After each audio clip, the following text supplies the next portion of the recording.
Nakapag-deliver po ba kayo ng maleta sa Malacanang at or sa bahay po ni Pangulong Marcos?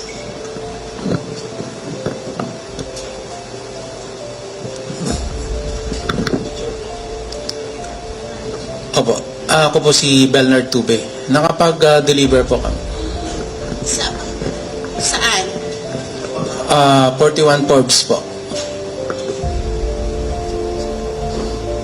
So ito po yung bahay di umano ni Pangulong Ferdinand Marcos Jr. Yes po. Meron din po kami sa Ilocos. Kasama po si Kong Saldi. Ilang maleta po yung nai-deliver sa Forbes at saka sa Ilocos? Yung sa Ilocos po ay sa 5 maleta po. Para kanino po yun? Kay Kong? Kanino po yun? Pagkakaalam ko,